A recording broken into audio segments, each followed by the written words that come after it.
Bonsoir. Bon, alors, non, voilà. Moi, je précise, déjà, j'ai pas la vue mer, hein, donc j'ai pas non plus les fauteuils à la Vivement Dimanche, donc je veux bien faire Michel Drucker ce soir, mais il va falloir un petit peu d'ambiance. Donc je vais la refaire. Non mais attendez, non, ça sert à rien, je vais la refaire. Bonsoir. Waouh, ils sont chauds à Canet-en-Roussillon. Ça, c'est la French Tech. Ça va, tout le monde? Vous êtes bien installés, ouais? Et un petit verre. Bon, ça fait plaisir de vous recevoir ici ce soir au Nodo Beach Club à Canet-en-Roussillon pour accueillir pas seulement la French Tech Perpignan, non, mais la French Tech France. On va avoir du Lyon, on va avoir du Poitiers, on va avoir de la Suisse, on va voir Barcelone, on va voir un petit peu de tout ce soir. 12 personnes qui vont passer devant vous, 12 startups qui vont pitcher pour essayer de vous séduire, bien sûr, sous vos applaudissements. Alors on va voir déjà pour commencer ce que ça donne un petit peu des applaudissements networking. Voyons.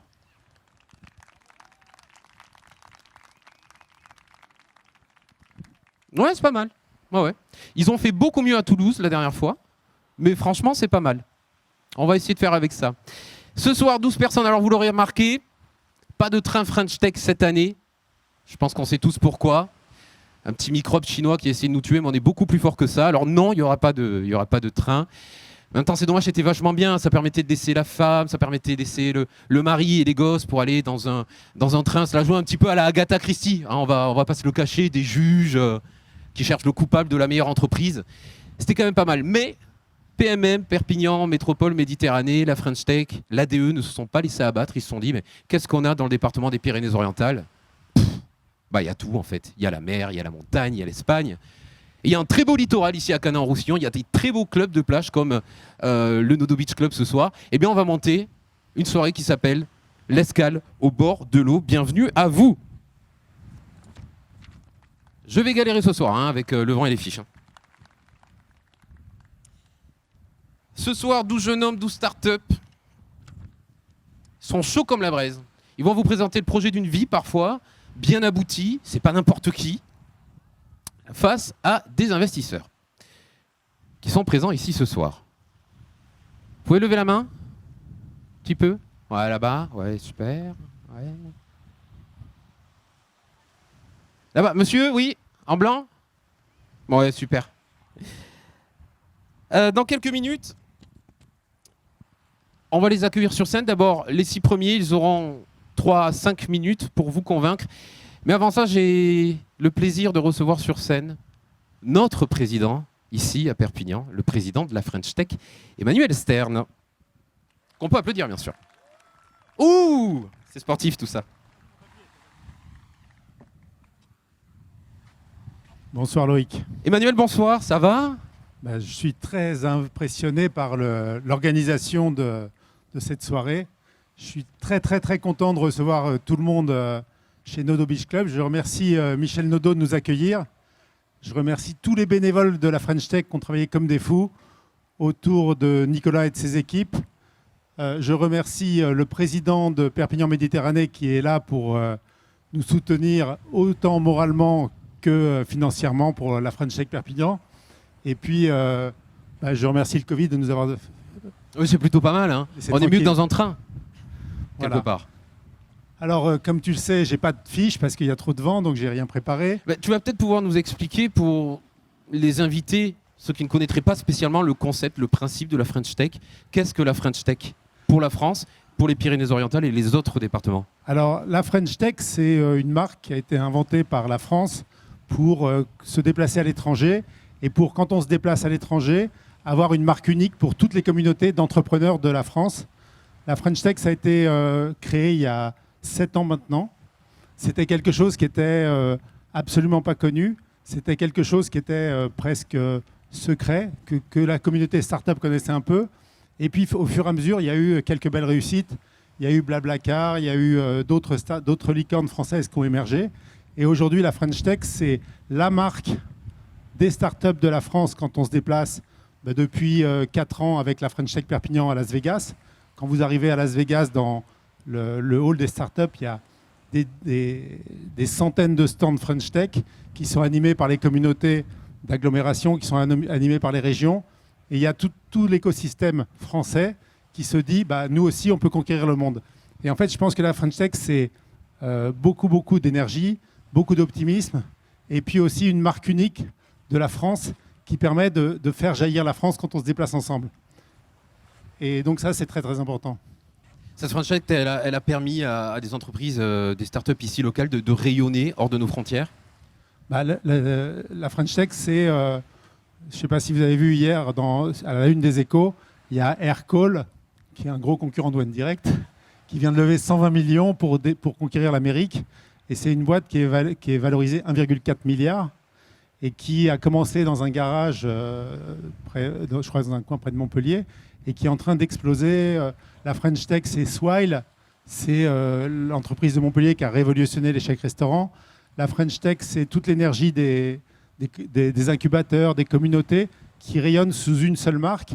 Et je pense que quand on est avec une marque aussi forte que la French Tech, on va beaucoup plus loin. Alors, qu'est-ce que c'est que la French Tech Perpignan ? La French Tech, c'est un grand truc au niveau national. La French Tech Perpignan, c'est la vision de Laurent Gauze, il y a 4-5 ans, qui a dit il faut qu'on soit communauté French Tech. À l'époque, il n'y avait que les très grandes villes comme New York, comme Londres, comme Singapour, qui avaient des communautés French Tech. Et puis, on a commencé à animer avec Xavier, avec Nicolas, avec Hubert, avec des entrepreneurs locaux. On a commencé à animer une petite communauté. Et puis, maintenant, il y a 60 adhérents, 60 entreprises adhérentes de la French Tech. Et puis, finalement, ça crée un ciment. Ça crée le fait qu'on n'est pas tout seul. Et puis, on a été à Las Vegas une fois, on a été à Las Vegas 2 fois. On a commencé à faire le train de la French Tech. Le train de la French Tech a fait Perpignan, Barcelone, Madrid. Je crois qu'il y a eu 4 trains French Tech. Et puis, finalement, cette communauté, elle s'est dit, on existe aussi. On est crédible à Barcelone, on est crédible à Madrid, on est crédible à Paris, et on s'est dit on peut s'exporter.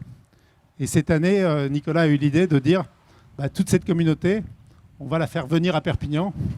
Et comme on n'a pas de train, on s'est dit qu'après 4 ans en 2e classe, on allait vous installer en 1re classe. Donc bienvenue ici. Et face à la mer, merci beaucoup Emmanuel Stern, on peut l'applaudir, président de la French Tech. Merci. Je vais à présent laisser la parole à celui pour qui notre territoire n'a plus de secret, le président de notre agglo Perpignan Méditerranée Métropole et le maire de Saint-Estève, Robert Villa.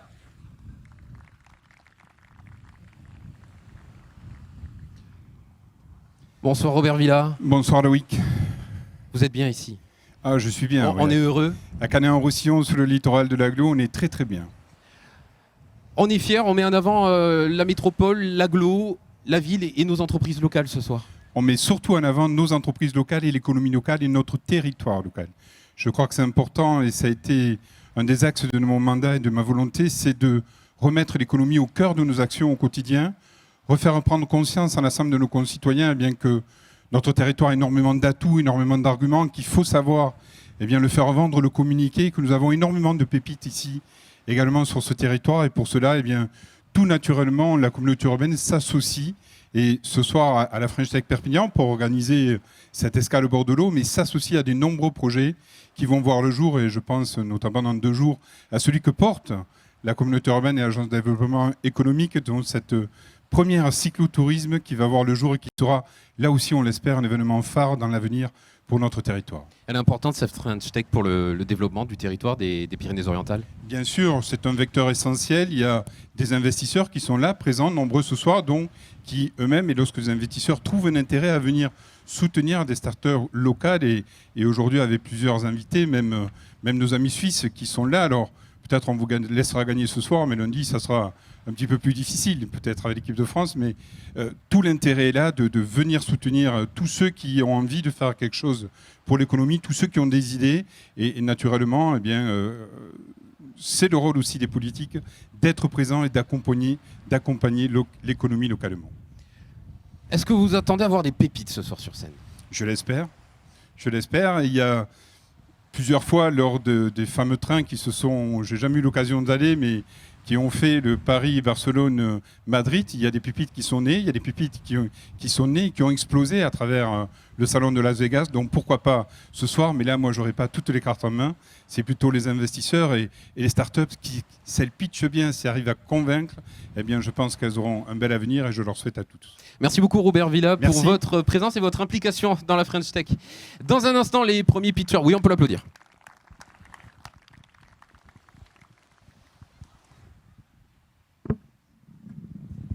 Dans un instant, les premiers pitchers vont arriver sur scène. Mais avant ça, on a un invité spécial qui n'a malheureusement pas pu être avec nous ce soir. Je vous propose de le regarder puisqu'il nous a fait une jolie vidéo.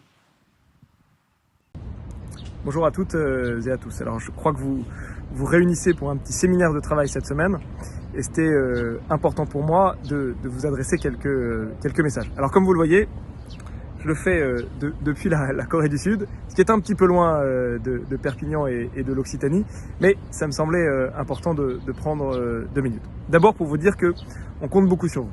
On compte beaucoup sur vous parce que dans la perspective de redressement du pays, après la pandémie, dans la compétition économique qu'on a avec les autres Européens, avec les Américains et les Chinois, la question de l'économie numérique, elle est extrêmement importante. Elle est importante nationalement, elle est importante dans les métropoles, mais elle est extrêmement importante pour faire émerger des entreprises partout sur le territoire qui créent de l'emploi. Et on le voit d'ailleurs, on en voit de plus en plus, l'économie numérique, les startups, les entreprises du numérique, les PME du numérique, créent de plus en plus d'emplois partout sur le territoire. Moi je le vois à chaque fois que je me déplace, j'étais il n'y a pas très longtemps à Angers, j'étais de l'autre côté de la France dans les Alpes, quand je vais dans le nord, dans le sud, partout en France, cette économie numérique, elle crée de l'emploi. On a besoin aussi que vous portiez haut les couleurs de la French Tech, c'est-à-dire qu'il faut se structurer, il faut faire en sorte que la French Tech existe partout sur le territoire. C'est vrai particulièrement dans le sud, dans des territoires comme Perpignan, où à la fois on sait il y a des difficultés, il y a du chômage des jeunes, mais c'est aussi des opportunités avec la qualité de vie, avec le bassin de consommation, pour faire émerger dans ces territoires, et pas seulement dans les métropoles, de super entreprises qui peuvent demain compter énormément sur l'ensemble du territoire national. Et d'ailleurs, on le voit en Allemagne, on le voit en Espagne, on le voit en France. Il y a de plus en plus d'entreprises extrêmement performantes. Je pense par exemple à Keranova à Saint-Étienne, à Ubi Transport à Mâcon, à la dernière licorne Ledger à Vierzon, qui émergent partout sur le territoire national. Et donc, je crois que vous allez discuter ce jour de la structuration, de comment on booste la French Tech à Perpignan. Tout ça pour vous dire que pour nous c'est important, je pense que pour le territoire c'est important, pour donner aussi de l'espoir et de l'envie à l'ensemble du territoire, pour lui renvoyer une image d'elle-même qui change, qui bouge, qui montre, qui se projette dans l'avenir. On a besoin que vous vous mobilisiez. Voilà. J'espère que j'aurai l'occasion dans les mois qui viennent de passer à Perpignan. En tout cas, en attendant, bon séminaire de travail et puis à très vite. Voilà, c'est un jeu en fait. Qui est-ce? C'était pas prévu, hein, je vous le dis tout de suite. Quelqu'un a une idée? Quelqu'un a reconnu cette voix? Cédric O, ouais, effectivement, le secrétaire d'État à la transition numérique. Et là, je devais dire sur les écrans. C'est raté, mais au moins il y a eu le son, il nous a adressé un petit message et ça nous fait bien plaisir. On peut l'applaudir, hein? C'est l'heure d'entrer dans le vif du sujet, messieurs, dames. Le verre est plein, on est bien. Et je vais vous présenter les investisseurs de la soirée. Devant eux vont défiler 12 startups ce soir avant de se retrouver après 21h et des poussières autour d'un verre, autour de quelques tapas et d'une soirée networking. Vous allez pouvoir échanger entre vous. Je vais les présenter. Ça serait bien de pouvoir se lever, de faire un petit coucou à l'audience, voire même de venir sur scène et dire quelques petits mots. Ça sera avec grand plaisir. La première, c'est Sylvie Lemaire. Sylvie. Bonsoir Sylvie. Ah ben oui, venez, bien sûr.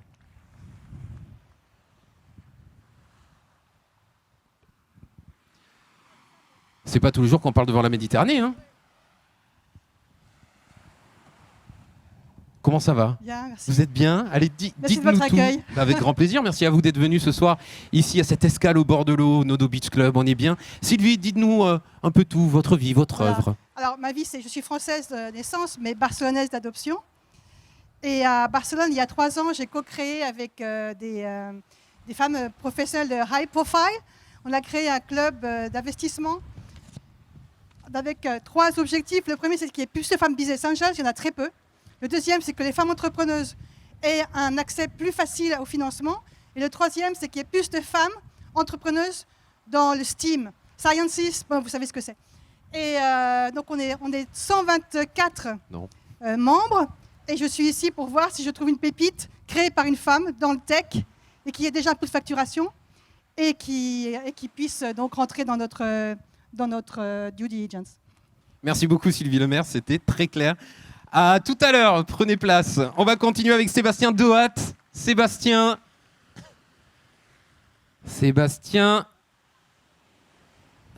Doat, est-ce qu'il est là? Eh bien, chou blanc. Non, pas là, on continue, c'est pas grave.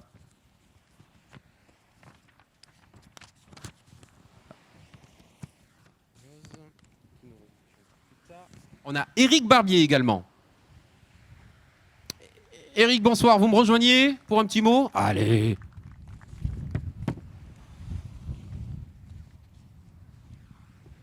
Venez me rejoindre. Bonsoir Éric, merci d'être présent. Avec plaisir. Éric, je vous laisse un petit peu raconter votre histoire, ce que vous recherchez précisément ce soir, ici, dans cette escale au bord de l'eau. Juste quelques mots à propos de moi. Moi, je suis parti il y a 20 ans de France. J'habitais 15 ans à Singapour et 5 ans à San Francisco. Et j'ai fait quelques startups dans les fintech. Moi, ce que je cherche essentiellement, c'est j'adore la fintech. Et en règle générale, je préfère des sociétés B2B et avec un minimum de traction. Voilà. D'accord, faut faire des tractions, c'est ça? Presque. Merci beaucoup. Je vous laisse prendre place, retrouver votre verre et on va continuer avec Henri-Jean Puitch, que j'ai vu tout à l'heure. Henri-Jean, venez me rejoindre. On peut les applaudir bien fort, ça fait toujours plaisir.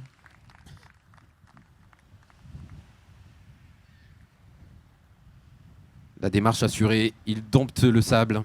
C'était pas prévu. Bonsoir Henri-Jean. Bonsoir à tout le monde, je ne sais pas prévu. Henri-Jean Puitch, c'est bien d'ici, il me semble. Ah, c'est un peu d'ici, oui. Je vous laisse vous présenter et puis pareil, nous dire un petit peu ce que vous espérez, ce que vous recherchez ce soir à Canet-en-Roussillon. Moi, je suis totalement extérieur à la French Tech, puisque j'ai fait commercial bâtiment à divers degrés pendant ma vie professionnelle, donc rien ne m'a tiré théoriquement par là. Mais étant ouvert aux nouvelles technologies, c'est vrai que je trouvais qu'il y avait des choses à faire. Et puis voilà, je suis tombé par hasard sur un article d'un indépendant qui proposait la société qui va être présentée après. J'ai proposé ça à mes enfants, ils trouvaient que c'était bien. C'est les jeunes générations qui sont les clients. Ah, donc vous avez déjà une idée précise, hein? Ah oui, j'investis dans une société. Et pourquoi pas dans d'autres ce soir? Allez savoir. Écoutez, on verra, puisque mon projet, c'était un petit peu ça au départ. Je faisais de la politique pour ça, parce que je voulais développer un peu le département. La politique est des fois liée au financier. Et si on croit au développement du département, on peut essayer de développer des entreprises du département. D'ailleurs, dans mes projets, j'avais voulu partager aux politiques locaux pour ces départementales une idée. C'était de créer justement un club d'investisseurs pour les sociétés. L'idée est lancée. Voilà, c'était une idée. J'en parlerai plus tard avec certains. On espère qu'elle sera reçue. Voilà. Merci beaucoup, Merci Henri-Jean Puitch. On se retrouve tout à l'heure. Je le rappelle, après les sessions des 12 pitchs, on va se retrouver tous ensemble pour une soirée de networking très sympa, très détente. On va pouvoir se lâcher, faire ce qu'on veut. Un nouvel investisseur, Sylvain Jouette. J'ai vraiment l'impression d'animer un loto, tu sais, hein? Une rifle. Elle est en l'air, le 6. Merci. Sylvain, Bonsoir. je vous laisse vous présenter à votre tour.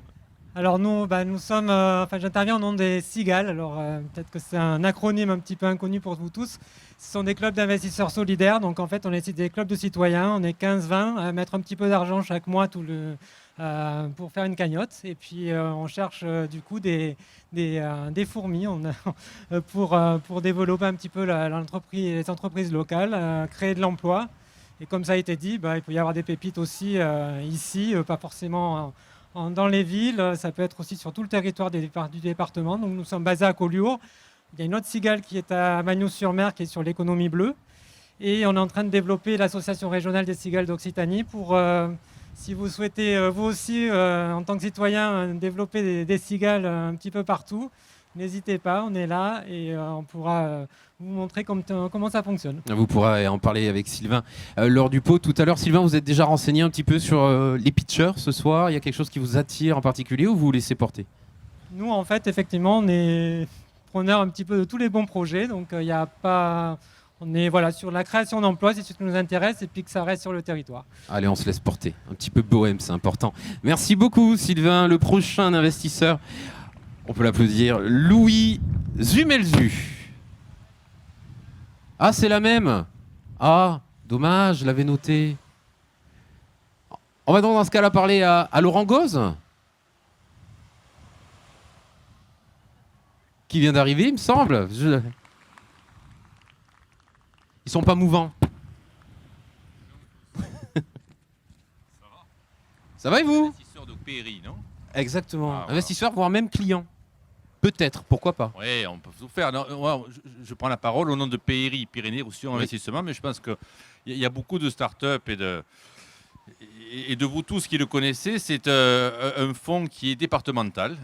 C'est géré par la Chambre de commerce avec comme actionnaire principal la Banque Populaire, le Crédit Agricole, Soridec et beaucoup de chaînes d'entreprises locaux qui ont mis de l'argent il y a déjà 20-25 ans dans ce modèle. Je crois des membres du conseil d'administration aussi de PRI et de co-investisseurs. Et on investit à côté du chaîne d'entreprise pour pouvoir faire l'investissement de premier niveau, c'est-à-dire de pouvoir ouvrir le capital, aller chercher une croissance externe, aller chercher une nouvelle compétence et également permettre de pouvoir préparer une entrée plus solide. PRI investit 50 000 € en moyenne sur les sociétés, d'aller chercher Soridec, Sophie Laro, les fonds régionaux et nationaux, et de pouvoir monter le dossier nécessaire à passer ce palier. Voilà.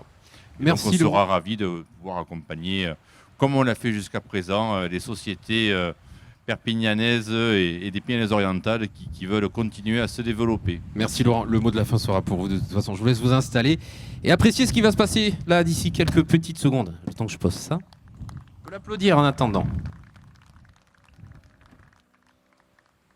Bon, je le rappelle, enfin non, je vous le dis d'ailleurs, tout court. Si, parce que j'en vois pas mal avec des portables, vous avez certainement Instagram, Facebook, vous pouvez utiliser le hashtag FrenchTech Perpignan, suivi de votre French Tech de votre département, pour essayer de mettre en avant un petit peu cette soirée particulière, cette première édition de l'Escale au bord de l'eau. Top départ des pitchs ce soir, messieurs, dames, de cette soirée.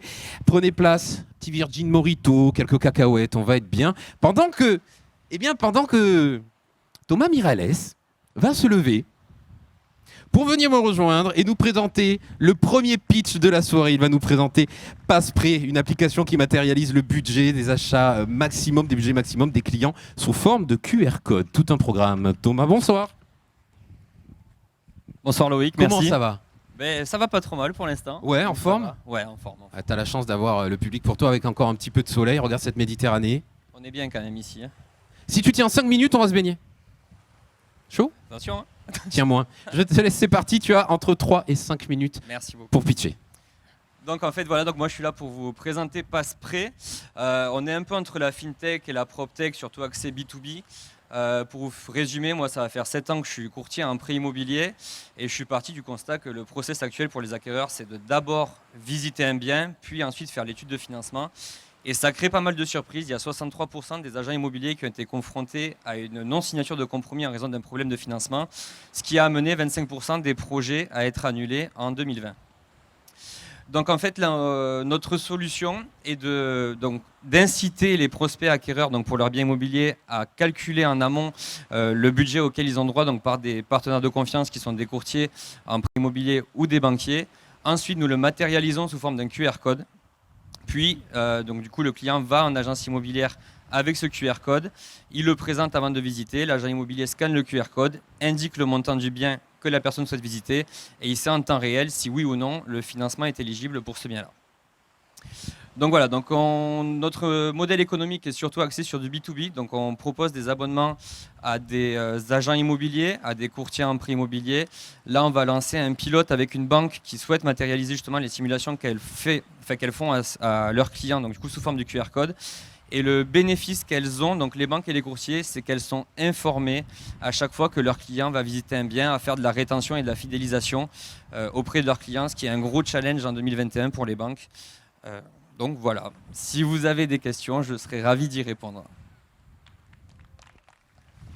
Merci beaucoup. Merci à vous. Larsen, merci beaucoup Thomas. Tu peux peut-être rester sur scène encore un Si petit tu peu. veux. Est-ce que vous avez des questions, messieurs, dames les investisseurs, éventuellement? Sinon, je rappelle qu'on pourra se retrouver après, lors de la soirée. Je vais peut-être monter sur scène Oui, bon, pour débriefer tout ça et comprendre un petit peu plus précisément. Je vous rappelle, on rappelle le nom de l'entreprise. Du coup, c'est Passepré. C'est Passepré. Merci beaucoup Thomas Miralles, Merci à toi. French Tech Perpignan. Exactement. Je te laisse te rasseoir. On va à présent accueillir sur scène Michael Léal. Michael, bonsoir. Avec sa start-up Allpriv, pitch numéro 2. Straight from le département de l'Hérault, une solution pour la sécurisation des données de nos ordinateurs portables. Ça tombe à pic, hein, la cybersécurité, nouvelle génération. C'est idéal pour tout ce qui est télétravail. On est parti, un micro, un public, 5 minutes. Per començar, moltes gràcies. Donc, Michael Léal, Allpriv. Donc, on fait de la cybersécurité. Essentiellement, on est orienté entreprise. On a été au CES, on a été la première boîte française à remporter un award en cyber. Et on s'adresse maintenant, vous commencez à comprendre un petit peu ce que c'est les dangers liés à travailler en dehors de l'entreprise. En fin de journée, vous ne vous rappellerez pas de grand-chose, juste 2 points. Je vous donnerai 2 chiffres. 300%, c'est le nombre de l'explosion des piratages entre 2019 et 2020. 74%, c'est le nombre aujourd'hui de salariés dans les entreprises qui souhaitent continuer de faire du télétravail, au moins 1 jour par semaine. Donc vous mettez les 2 chiffres en face et ça vous posera des problèmes. La problématique, si vous travaillez avec des ordinateurs portables en déplacement, c'est tout le bazar que vous avez à vous identifier, à lancer des VPN, etc. par rapport à quand vous travaillez en entreprise. Ce qu'on a fait pendant 5 ans, on a développé de l'IA et du blockchain. On a réussi à les rentrer là-dedans. C'était au chausse-pied. Et donc ça, c'est une simple salle de serveur comme vous trouvez dans les locaux d'entreprise. Donc on réduit énormément tout ce qui est temps perdu par les utilisateurs, par l'IT, par le RSSI. Et du coup, on augmente énormément la sécurité. Voilà, fini.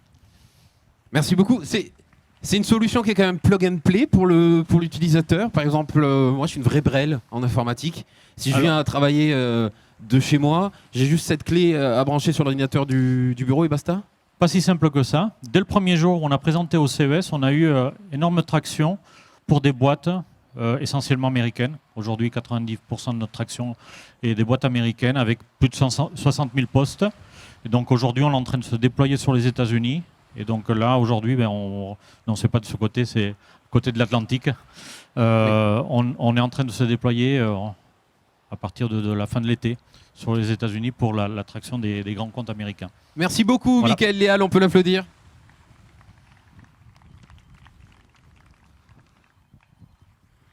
On va passer au pitch numéro 3. Il arrive de Toulouse avec la promesse de faire vivre votre event en immersion. On accueille Lajjal Reziga qui nous présente T-Live Media avec son sac à dos case nomade et autonome, couplé avec une application, une régie vidéo. Là aussi, je pense qu'il va falloir s'accrocher parce que ça promet. Et c'est quoi on dirait les équipes de TF1 qui arrivent. Ça va? Allez Lajjal, 5 minutes pour toi. Ok, merci. Bonsoir à tous. Comment allez-vous? Moi, ça va. Alors, tout d'abord, bon, là, on est en live, tous ensemble. Donc, il y a autant de personnes que vous êtes là qui sont avec moi et qui me donnent de la force. Alors, je pense que vous connaissez les séries télé américaines où on voit une journaliste qui débarque avec un camion régie, avec son caméraman qui la suit, le sous-fifre, etc. Ben, moi, mon camion, c'est mon sac à dos. Je suis la reporter et le caméraman en même temps. Et voilà ma caméra. Donc, c'est T-Live Media. On couvre des événements, on organise, enfin, on propose aux collectivités, aux créateurs de contenu, aux influenceurs, de créer des événements et de les faire vivre en immersion de l'intérieur. Donc, on fait vivre les événements, on les prépare avant, on crée des sondages, des questions orientées qu'on distille au fur et à mesure de l'event. Et ensuite, on propose des livrables ultra détaillés, statistiques de l'événement en question. Donc ça permet de valoriser les actions menées par les collectivités, les créateurs de contenu, les entreprises qui organisent des événements. Et voici ce qu'est T-Live Media. Voilà. Merci à tous. Merci beaucoup. Bah, c'est vachement bien tout ça. Vous êtes en train de tuer BFM TV là? Non? Regardez le petit dragon de la French Tech. Click 3D qui a fait ça. C'est vachement bien. J'ai juste pas précisé. French Tech Toulouse du coup. C'est ça. Venez du 31. Alors là on est en direct, c'est ça? On est en direct là. Ah, il y a des gens qui parlent. Les gens ils parlent, ouais. Oh mon dieu, qu'il est beau gosse. C'est incroyable. Exactement. Ça parle de là-bas, je crois. Ah, c'est sympa, d'accord. Et donc là, comment ça se passe le montage? Ça se fait automatiquement dans le sac à dos? Tout est géré directement. Là, on est en live et on reste en live durant des heures. Ça peut durer 7 heures, 8 heures, 10 heures. Il n'y a pas de différents plans d'échelle? Ça vient pas couper dans la caméra? Il y a toute une régie qui permet de changer de scène, d'envoyer de la pub directement avec le téléphone. Et tout se contrôle depuis l'interface? Tout est fait directement. Vous avez le menu là. Et là, on peut changer de scène, faire tout ce qu'on veut. On a un rendu et qui équivaut à celui d'une émission de télé. C'est génial, mais merci beaucoup. Avec Bravo plaisir. à vous, je vous laisse repartir avec votre sac à dos, votre caméra. On peut l'applaudir. Il est où? Frédéric Comella.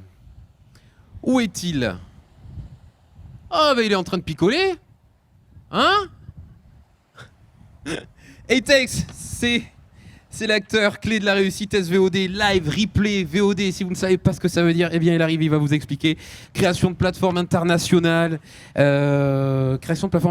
centrée sur la valorisation de l'audience et l'expérience utilisateur. Ça aussi, c'est tout un programme. Comment ça va, Fred?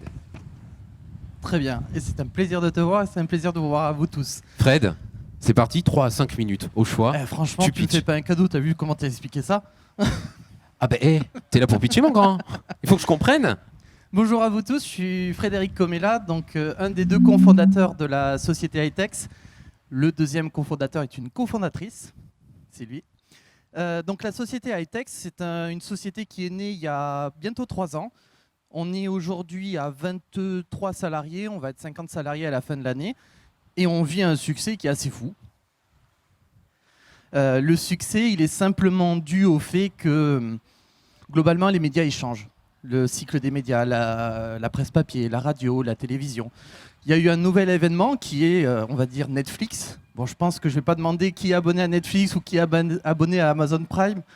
Mais globalement, en fait, on fournit des solutions technologiques qui sont similaires à eux, c'est-à-dire qu'on est sur navigateur Internet, on est sur application smartphone, application ordinateur, chez les fournisseurs d'accès à Internet, etc., etc.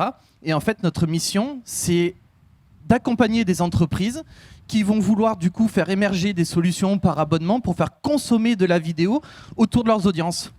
Donc aujourd'hui, on accompagne 130 projets. On a un autre projet, nous, en interne, qu'on a entendu parler dans une thématique assez folle d'ailleurs, qui aujourd'hui est un grand succès, c'est-à-dire qu'on est la plus grande plateforme SVOD de loisirs, on va dire, outdoors dans le monde, qu'on internationalise aux États-Unis, au Canada, en Angleterre, un peu partout. Et donc, du coup, on travaille vraiment pour des grands groupes, des producteurs TV, des labels de musique, de la presse papier, etc., etc., qui ont de l'audience et qui veulent faire consommer à leurs audiences, justement, de la vidéo à la demande sur tous nos supports de connexion. Donc, c'est un réel plaisir. On porte Perpignan vraiment dans notre cœur, ainsi que toutes les personnes qui nous accompagnent et qui ont fait qu'aujourd'hui, on en est là, parce qu'on n'est pas là tout seul. On remercie également nos investisseurs et on va aller loin tous ensemble. Je vous remercie beaucoup. Merci beaucoup Frédéric Comella. Hitex. Alors, Hitex, s'il vous plaît. Hitex. On est en France, non? On se la pète un peu. Hitex, yes indeed. It's amazing. French Tech. Effectivement, une belle success story pour la société dont tu parlais, la plateforme déjà en place. Il y a aussi un aspect production chez vous. Oui, c'est ça. Et d'ailleurs, je fais un énorme clin d'œil à Paul Productions qui nous accompagne fortement sur ce dossier. Parce que c'est vrai, on possède notre propre marque, donc en B2C, on va dire. Même si aujourd'hui, on travaille et le gros de notre business, il se fait en B2B. On va dire que le B2C, c'est notre POC et on est accompagné par Paul Productions qui réalise 17 films exclusifs de 32 minutes sur lequel nous le poussons sur notre marque qui s'appelle Zone 300. Et donc du coup, c'est vrai qu'on maîtrise le bout de on maîtrise toute la chaîne, on maîtrise la partie distribution de la vidéo, la partie monétisation, le marketing, et grâce à cette société, la partie production audiovisuelle de contenu exclusif, qui en soi est un peu le nerf de la guerre. Frédéric Omella, French Tech Perpignan, les bureaux sont basés ici, pas très loin il me semble. On est à Cabestany, on est au Masguerido. On a repris... C'était quoi cette hésitation là? En fait, on se cache. On est dans l'ancien shop de Espace Montagne. Là, on est en train de prendre le shop de pêche qui est juste à côté. Paradoxalement, on aime bien le sport, quoi. Et donc là, on est vraiment en train de grandir et on a besoin d'aller vite et on a besoin de bien structurer, pas faire de conneries parce qu'on a vite des soucis au niveau légal, l'internationalisation, etc. Par exemple, on a poussé un dossier aux États-Unis. Première chose qu'on a reçue le jour même, une mise en demeure.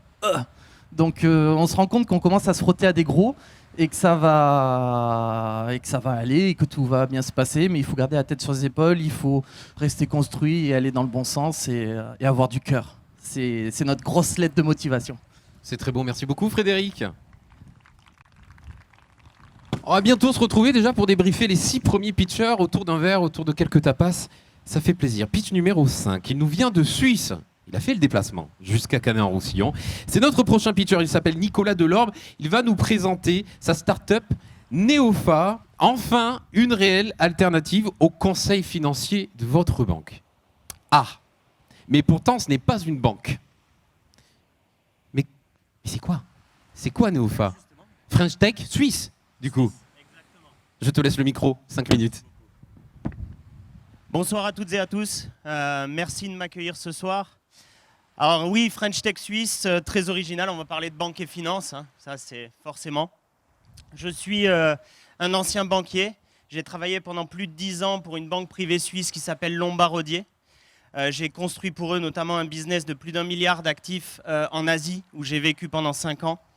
Mon associé, quant à lui, il a créé une banque en Suisse qui s'appelle Ducascopy, pour laquelle il est resté CEO pendant plus de 10 ans. Alors, je voulais commencer, après les présentations, par m'excuser. Je m'excuse parce que je crois, on m'a dit qu'il y avait des banquiers dans la salle, et les prochaines minutes ne vont pas forcément être les plus agréables pour eux, donc j'en suis désolé. On a tous connu ce moment où on a un besoin de conseils financiers. On a un besoin, que ce soit sur la fiscalité, optimiser, placement financier, immobilier ou autre. Qu'est-ce qu'on fait? On prend le téléphone, on appelle sa banque. Et qu'est-ce qui se passe? Personne ne répond. Ou alors, votre conseiller, Monsieur Dupont, il répond. Mais en fait, il vous dit, non mais ça ne m'arrange pas trop de vous conseiller sur votre optimisation fiscale. Par contre, j'ai un super crédit à la conso, là, qui est super, et ils essaient de vous refourguer un crédit à la conso. Ou alors, dernier truc, mais c'est le dernier, je vous promets, hein, c'est le dernier. Ou alors, on appelle pour avoir Monsieur Dupont, mais c'est Monsieur Durand qui répond, parce qu'en fait, Monsieur Dupont, c'était mon conseiller, mais ça faisait déjà 3 mois, et en fait, du coup, on a changé, parce que 3 mois, votre conseiller, c'est déjà trop long. Donc, qu'est-ce qu'on fait quand on voit ça? On est frustré. On est frustré, et on se dit, ok, tu sais quoi, le conseil financier, j'en fais rien, j'en fais pas, et qu'est-ce qui se passe? Vous perdez de l'argent. Vous perdez de l'argent parce que vous ne prenez pas ce conseil. Alors que de l'autre côté, en France, vous avez 4618 conseillers financiers indépendants, qu'on appelle CGP, qui sont là pour répondre à vos questions. Mais aujourd'hui, il n'y a que 3,5% des adultes en France qui utilisent ce genre de personnes. 3,5%. En Suisse, il y a 30%. Au Royaume-Uni, il y a 25%. Il y a un market gap qui est énorme en France. Alors on s'est posé la question pourquoi? Pourquoi ça? En fait, il y a 3 raisons. La première, c'est que c'est une profession qui est quasiment invisible. Il n'y a pas de marketing, vous ne voyez rien nulle part, pas de pub, etc. Donc c'est dur de les trouver. Deuxième, c'est que les Français, je suis désolé, croient que c'est réservé à l'élite. En gros, les Français croient qu'un conseiller financier indépendant, c'est réservé à Bernard Arnault, pour simplifier. Et qu'à part lui, personne ne peut s'offrir les services de ce conseiller. Alors qu'il faut garder en tête que l'encours moyen d'un épargnant chez un CGP, c'est 80 000 €. C'est pas grand-chose. Ça reste quelque chose d'accessible. Troisième chose, les gens ont besoin d'un partenaire de confiance. Si on ne sait pas où les trouver, si on n'a pas quelqu'un que vous connaissez qui a déjà un CGP, un conseiller ou autre, vous ne savez pas où aller. Donc vous avez besoin d'un partenaire de confiance. C'est exactement pour ça qu'on a créé Neofa. On a créé Neofa qui est une plateforme de conseillers financiers honnêtes et indépendants qui vise à rendre accessible la gestion de patrimoine à tous. Nous, on a une vision. C'est chaque épargnant français a le droit à un conseil indépendant et impartial. Chaque épargnant français. Petite parenthèse, vous connaissez une néobanque qui offre des conseils, vous? Zéro. Même les banques, aujourd'hui, ne veulent plus vous donner des conseils. BNP, en France, dans certaines agences, si vous voulez avoir un conseiller en ligne qui va vous refourguer un produit, en fait, hein, mais si vous voulez quand même l'avoir en ligne, vous payez 9 € par mois. Dans certaines agences, depuis 6 mois, c'est comme ça. Donc c'est pour ça qu'on a créé la plateforme, pour aider les gens à accéder aux conseils financiers et démocratiser l'accès à la gestion de patrimoine. On a aujourd'hui une forte traction. On a plus de 500 épargnants qui s'inscrivent chaque mois. On fait plus de 30 000 € de chiffre d'affaires mensuel. Et on est devant vous parce qu'on veut accélérer notre développement. On veut accélérer notre développement parce que Neofa, ce n'est pas uniquement une plateforme de mise en relation. Sur Neofa, vous venez, le client vient, il remplit son profil, il trouve un conseiller qui lui correspond le mieux. Notre algorithme, qui a été très bien travaillé, vous aide à trouver la bonne personne. 40% des rencontres qui se font sur Neofa, 40% se transforment en deal, hein, petite parenthèse. Cet algorithme vous permet de trouver le conseiller. Vous pouvez échanger des informations avec votre conseiller directement via la plateforme, téléphoner, vidéo call, tout via la plateforme. Mais on veut aller encore plus loin.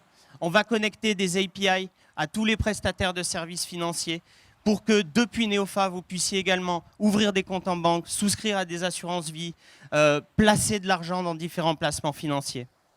Aujourd'hui, on cherche donc 1,5 million d'euros. On a 800 000 € de confirmés, 800 000 € en equity, dont 650 000 qui sont déjà versés, et 700 000 € en non dilutifs qui ont déjà été versés également. Donc voilà, si vous êtes intéressé, n'hésitez pas à venir me voir après. Merci beaucoup. C'est bon, je te file le reste, il n'y a pas de souci. Qu'est-ce qu'ils sont bons ces Suisses dès qu'il s'agit de pognon, c'est incroyable, hein. C'est fou. C'est comme ça, ouais, c'est dans les gènes. C'est dans les gènes. Bon, très belle entreprise dans tous les cas, merci beaucoup. On va passer, Nicolas Delorme, French Tech Suisse, je le rappelle, avec Neofa. Guillaume Kocha de Modif. Alors, qui n'a jamais galéré avec un micro et des fiches, avec son graphiste, le marketing, des échanges, hein, des mini... Merci beaucoup. Je vais la refaire. Qui n'a jamais galéré avec son graphiste, hein, des marketing, des échanges, des mini-modifications qui prennent du temps, ça c'est vrai, ça prend un temps fou. Tu viens de Barcelone. Je viens de Barcelone, de Perpignan, un peu partout. Non mais en fait, un homme du monde. Exactement. French Tech Barcelone, French Tech Perpignan. Les deux. Les deux. French Tech Perpignan, du coup. Avec Guillaume Kocha, qui a eu l'idée d'optimiser le nombre d'allers-retours entre les graphistes et les leurs clients. Exactement. Alors je vais te laisser nous présenter ta société qui s'appelle Modif ce soir. 5 minutes pour toi. Bonsoir à tous. Alors avant de commencer, j'aimerais lever la main, ça sera plus simple. Qui a déjà eu des frictions dans la gestion de leur projet? Ok, je vois qu'on a à peu près tous les mêmes problèmes. Eh ben, sans trop de prétention, je vais vous dire que Modif, ça résout cette problématique-là.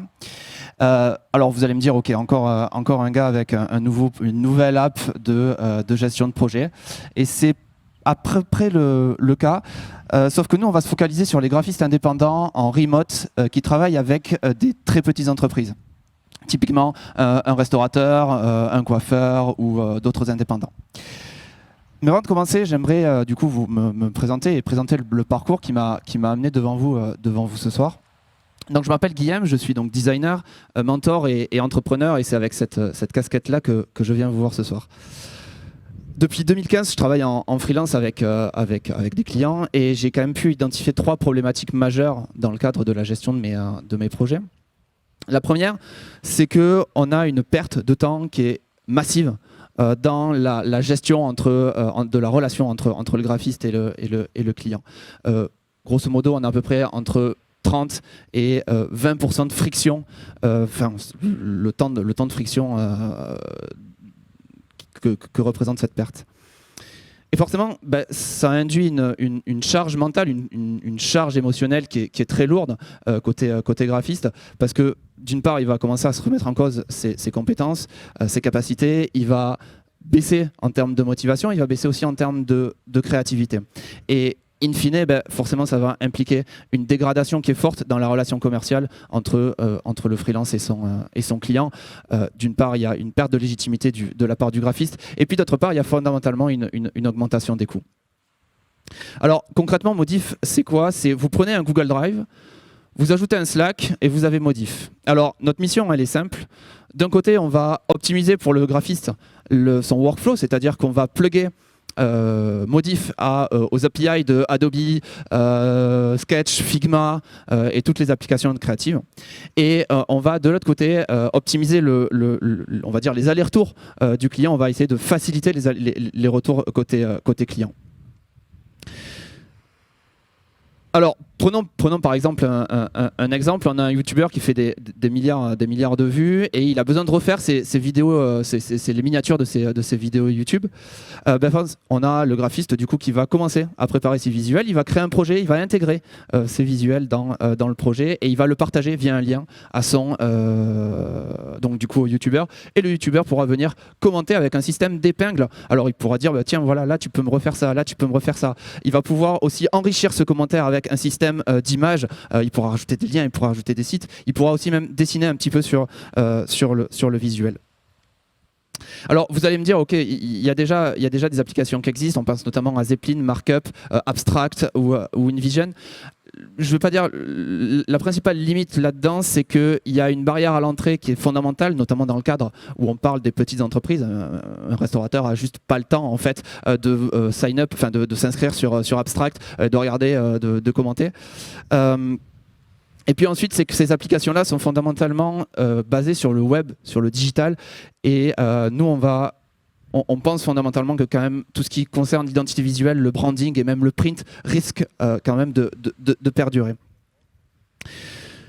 Alors on a lancé du coup en janvier 2021 un premier prototype en low code qui a du coup on a généré une trentaine de premiers utilisateurs. On a parlé avec eux et évidemment il faut qu'on optimise tout ça et c'est pour ça que je suis là ce soir. C'est pour qu'on grandisse, qu'on se structure mieux, qu'on aille plus vite et qu'on aille plus loin. D'une part, d'un point de vue tech, évidemment, de façon à développer la plateforme, et d'autre part, de façon à commencer à lancer les parcours d'acquisition. Et d'ailleurs, en parlant de ça, alors j'ai aperçu Pierre et Christine un petit peu plus loin. Salut Pierre. Et du coup, dans le cadre de l'acquisition, on a signé un partenariat cette semaine avec justement l'école de l'IDEM, qui est basée à la Cité digitale du Soleil. Où donc à la rentrée 2021, les étudiants du cursus de design graphique pourront utiliser Modif de façon à faire à partager leur créa, de partager tout simplement leur projet à leurs profs et que leurs profs puissent leur faire des retours plus facilement. Dans tous les cas, Modif a déjà transformé ma vie. J'espère que ça transformera la vôtre. Et du coup, on se retrouve tout à l'heure pour discuter. Bonne soirée à tous et merci à tous. Merci beaucoup, Guillaume Kocha, Modif.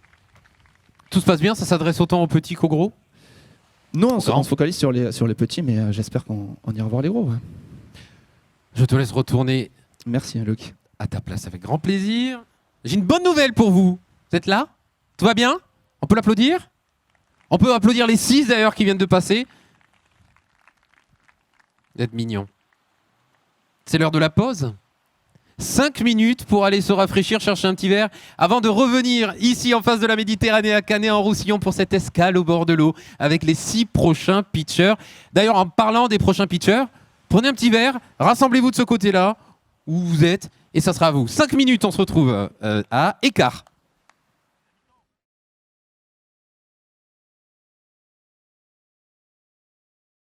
Cette escale au bord de l'eau, est-ce qu'elle vous fait du bien, déjà, jusqu'à présent? Oh, l'ambiance. Oh, putain. Ouais, vraiment. C'est Bercy, hein. Allez, on est parti pour une deuxième fournée de pitch. 6 nouvelles startups qui vont tenter de séduire nos magnifiques investisseurs présents ici ce soir. Le pitcher numéro 7, François Chevalier, nous vient tout droit du Pays Basque, French Tech. Pays Basque, alors c'est peut-être Biarritz, on ne sait pas. avec la startup Sapienza. C'est une solution clé en main pour permettre aux parents d'accompagner leurs enfants dans le développement cognitif et affectif. Et avec François Chevalier, on reçoit également Julia. Bonsoir, ça va? Très bien, merci beaucoup. Voilà. Et de deux, vous avez 5 minutes pour pitcher votre superbe startup devant ce beau monde qui va venir gentiment s'installer. C'est parti. Bonsoir à tous, merci de nous accueillir. Donc nous, on vient de Biarritz, on a un peu roulé aujourd'hui, mais on est très content d'être là, le cadre est formidable, donc on vous remercie chaleureusement. Et là, je vous présente du coup le premier spécimen d'entrepreneur femme de la soirée. Je ne sais pas s'il y en a d'autres, mais je pense que ça mérite un petit applaudissement. Merci. Bon, on va pas déborder. Donc je m'appelle François Chevalier. Je suis Giulia Gelatini et nous sommes donc les cofondateurs de Sapienza. Donc pour commencer, je vais vous raconter l'histoire d'Aurélie et de Michel. Aurélie a 30 ans, elle est consultante et elle vit à Paris, mais Aurélie est surtout la maman du petit Milo qui a 2 ans. Elle est très contente d'être maman, cette maternité la remplit de bonheur, mais depuis quelques mois, c'est un peu plus compliqué. Milo fait beaucoup de crises de colère, elle n'arrive pas à le calmer, leur relation se complique, elle est très fatiguée et ne sait plus quoi faire. Elle a cherché beaucoup de conseils sur Internet, auprès de spécialistes et dans les livres. Elle a trouvé beaucoup de conseils théoriques, beaucoup de conseils de théorie, très peu de choses pratiques pour mettre en pratique ces conseils et aider Milo à se calmer. Michel, lui, a 65 ans et il est le grand-père de la petite Elina qui a 18 mois. Il la garde tous les mercredis et la voit grandir. Il peut donc suivre son développement et voit qu'elle est en train de rentrer dans la phase de développement du langage. Elle est très curieuse de développer son vocabulaire et a envie d'apprendre. Mais Michel, comme Aurélie, a essayé de trouver des supports pour stimuler Elina, qu'il aimerait aider à développer son vocabulaire, mais il n'a trouvé que des conseils théoriques ou des jouets, rien qui pourrait vraiment l'aider pour stimuler Elina. C'est donc pour Milo, Elina et les 20 millions de bébés et d'enfants de moins de 6 ans que nous avons créé Sapienza. Notre mission est d'aider leurs parents à les accompagner dans leur développement cognitif et émotionnel. La solution est simple, vous allez sur sapienza.fr, vous sélectionnez une ou plusieurs facultés parmi l'acquisition du langage, comme Michel, le développement la gestion des émotions, comme Aurélie, la capacité d'attention et de concentration, également la numération. Vous sélectionnez ensuite une durée d'abonnement entre 1 et 12 mois renouvelable. Vous répondez à un petit questionnaire et ensuite, tous les mois, vous recevez une petite boîte par la poste avec des activités sur mesure pour votre enfant, calibrées sur son stade de développement, avec que des activités qui sont sans écran, faites en Europe. On voulait au début faire que du Pays Basque, mais finalement on a fini par grossir sur l'Europe. Et ça, tous les mois. Donc chaque programme est individualisé et personnalisé pour le développement cognitif et émotionnel de votre enfant. Pour arriver à ça, finalement, on a créé 3 produits. Un premier produit, c'est une intelligence artificielle de diagnostic pour mieux comprendre l'enfant et détecter ses besoins. 2, c'est une intelligence artificielle de recommandation, donc un moteur de recommandation, pour aller piocher dans 3 un catalogue en propre d'activités basé sur la recherche en neurosciences, pédagogie et pédiatrie. Donc si je reviens à Aurélie, comment ça va se passer exactement? Elle va nous raconter son histoire et celle de Milo, et on va comprendre que Milo, il n'est pas seulement dans la crise des 2 ans qu'on appelle les terrible twos. Milo, il est un petit peu chamboulé parce qu'il y a eu beaucoup de changements dans sa vie ces derniers temps. Ils ont déménagé, il a changé de crèche, et même si ses parents ne s'en rendent pas forcément compte, c'est beaucoup de changements pour un enfant de 2 ans qui a besoin de beaucoup de cadres et de repères. Donc nous, on va comprendre ce diagnostic et on va envoyer des activités adaptées à Milo pour gérer ses colères.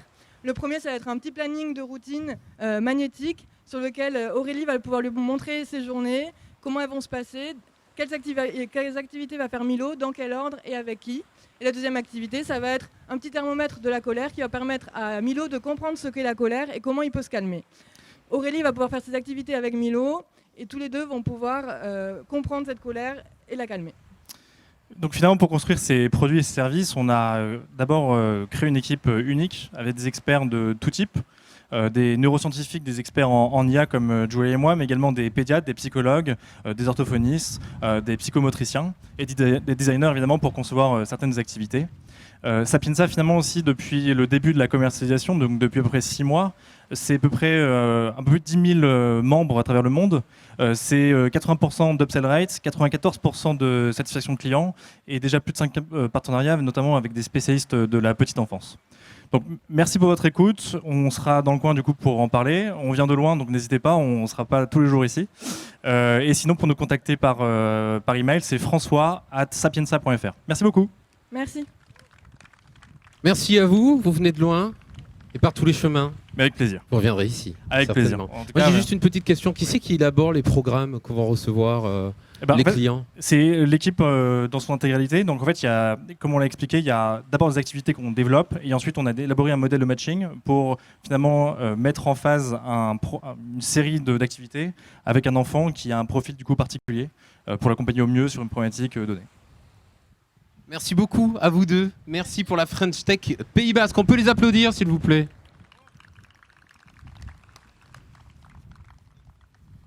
Ça va toujours?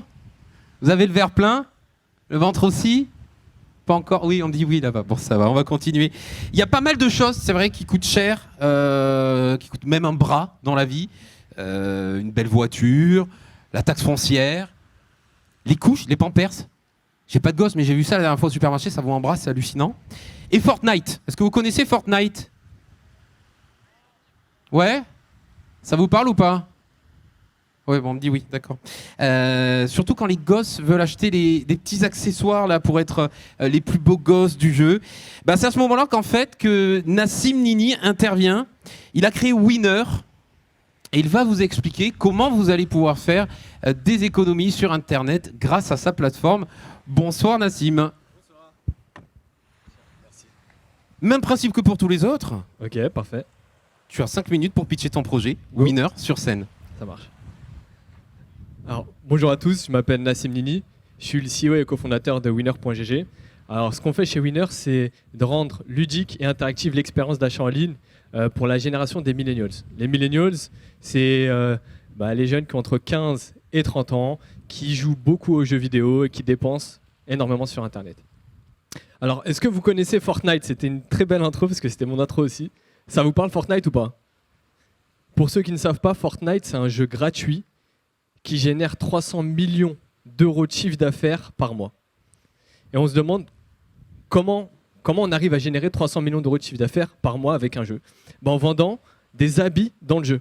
C'est-à-dire qu'il y a des jeunes qui vont payer 10 euros, 15 euros, voire plus, pour obtenir des cosmétiques, c'est comme ça qu'on appelle, dans le jeu. Et ça, c'est généré par environ 20% des utilisateurs, parce que les joueurs de Fortnite dans le monde, c'est 300 millions de personnes dans le monde. Alors, ce qu'on fait chez Winner, on a créé un mode giveaway, une sorte de concours qu'on a rendu crypté, transparent et sécurisé pour éviter à tous les jeunes, c'est-à-dire les 80% restants qui jouent à Fortnite et qui n'ont pas encore les moyens d'acheter leurs jeux vidéo, d'obtenir leur jeu quand même. Et ça, en fait, ça leur évite d'aller voler la carte bancaire de leurs parents ou même de faire plein de bêtises sur Internet, parce que croyez-moi, quand vous avez le dos tourné, les enfants ils font énormément de bêtises, ils vont télécharger des virus, ils vont dépenser votre argent, ils vont appeler des numéros surtaxés, et on a créé une solution justement sécurisée. Et ça, c'est notre premier mode. Le deuxième mode, c'est un mode store digital où on vend plus de 4000 références de produits dématérialisés. C'est tout ce qui est cartes cadeaux, jeux, skins, abonnements PlayStation, Xbox, Netflix. On n'a pas de stock, c'est ça l'avantage. On vend partout dans le monde de façon automatisée. Et on a créé un troisième mode, on est vraiment dans la gamification, l'interaction de l'expérience en ligne. C'est un mode vente privée inspiré des Battle Royale. Battle Royale, en fait, c'est le mode de jeu qui a explosé ces derniers temps avec Fortnite, avec Call of Duty. Ça regroupe peut-être 500 millions de joueurs dans le monde. Et le principe, c'est que vous vous battez contre d'autres personnes dans le monde et que le dernier survivant gagne. C'est comme, je ne sais pas si vous connaissez Hunger Games, le film, ou Battle Royale dans les années 80. Et ce qu'on fait, c'est qu'on a importé ce concept dans l'e-commerce et on propose, au lieu à tous les clients sur Internet, au lieu d'acheter par exemple chez la Fnac, de venir réserver le produit sur Winner, d'affronter d'autres clients qui veulent aussi ce produit. Et le dernier survivant peut obtenir jusqu'à moins 90% de réduction. Et là, vous vous demandez comment on fait pour offrir jusqu'à moins 90% de réduction. On peut en discuter juste après. Et vous vous doutez bien en fait que vu qu'on est dans le jeu vidéo et qu'on est assez tech, il faut une équipe assez geek. Et donc c'est là qu'on intervient. Alors moi-même, Nassim Nini, je m'occupe de tout ce qui est business, stratégie et de la communauté. Je suis passé par une start-up de performance digitale et ensuite par IBM en tant que consultant digital. Là, je présente Zach, qui est l'ingénieur logiciel. Il est passé par Atos, Thales et des grands groupes. Il s'occupe de tout ce qui est gestion de projet, gestion de produits. On a aussi un troisième associé qui est un ancien de Google et ancien de Pixmania, qui nous aide, nous appuie beaucoup sur la partie e-commerce et qui nous ouvre son réseau. Et on attaque vraiment un marché qui est en pleine explosion, et plutôt deux marchés, c'est celui du jeu vidéo et de l'e-commerce. On essaye en vrai de connecter les deux mondes. C'est vrai que les joueurs de jeux vidéo, c'est vraiment le jeu vidéo. Les e-commerce, c'est un monde séparé. Et nous, on est la petite brique entre les deux qui essaye de créer une interaction, vraiment une expérience d'achat en ligne sur le monde du jeu vidéo. Aujourd'hui, Winner, c'est plus de 18 000 inscrits dans plusieurs dizaines de pays dans le monde. On a une communauté de plus de 30 000 personnes sur Instagram. C'est 500 000 minutes de stream visionnées et plus de 10 millions de tickets dépensés. Les tickets, en fait, c'est notre monnaie gratuite. On valorise le temps de nos utilisateurs. Et comme Diago, que je viens de rencontrer ce soir, qui est un créateur de contenu, on lui permet, on va dire, de monétiser sa communauté et de monétiser son audience pour permettre à ses utilisateurs, à ses viewers, s'ils sont là, de gagner des cadeaux au lieu d'aller voler la carte bancaire de leurs parents. Notre vision, c'est de s'implanter sur le marché français aujourd'hui et de très vite s'exporter à l'international en visant les pays en voie de développement, typiquement Singapour, Indonésie, Brésil. Et aujourd'hui, on est à la recherche d'un troisième associé pour épauler l'équipe. On est 3 associés, mais on voudrait une autre personne en plus. On est 5. Il y a 5 personnes qui nous épaulent tous les jours à côté. Et donc un troisième associé et des business angels qui voudraient nous suivre pour une levée de fonds d'ici janvier, février 2022. Et je vous remercie à tous. Merci beaucoup Nassim. Comment t'es venu cette idée, en volant la carte bleue de tes parents?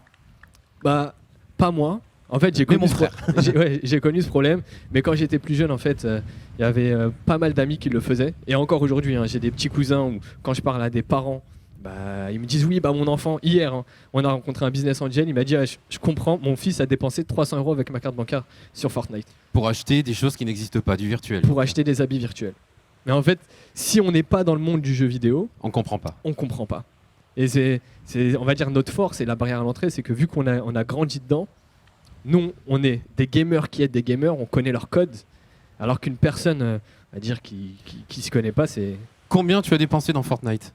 Non, pas moi. Pas toi? Pas moi. T'es pas, pas moi. gros gamer? Mais je connais des gens qui vont dépenser des milliers d'euros. Et des fois, c'est des petites 15 ans qui me pour sortent... du virtuel. Mais oui, mais pourquoi pas après tout? Ouais. Mais c'est une tendance. Avant, c'était quand vous alliez à l'école, vous vouliez avoir les mêmes chaussures Nike, les mêmes chaussures, les mêmes vêtements, on va dire. Les cartes Pokémon. Sauf qu'aujourd'hui, les cartes Pokémon, elles valent des millions. Et maintenant, surtout avec le confinement, vu que les petits se retrouvent plus pour jouer au foot, ils sont tous enfermés à la maison, l'élément distinctif, ça va être leurs habits dans le jeu. Allez, c'est noté. Merci beaucoup, Nassim, pour Winner. Je vais récupérer le micro, il peut me servir.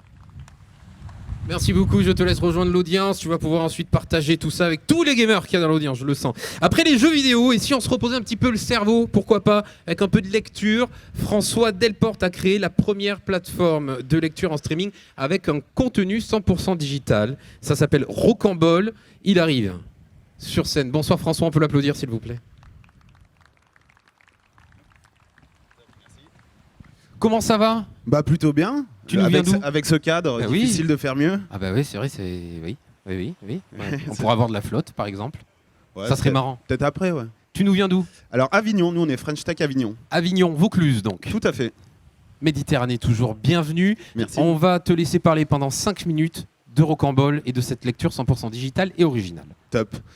Déjà, bonjour à tous. Merci d'être là. On est vraiment très content de vous présenter ce qu'on fait aujourd'hui. Donc moi, je m'appelle François Delporte. Je suis le cofondateur de Rocambole.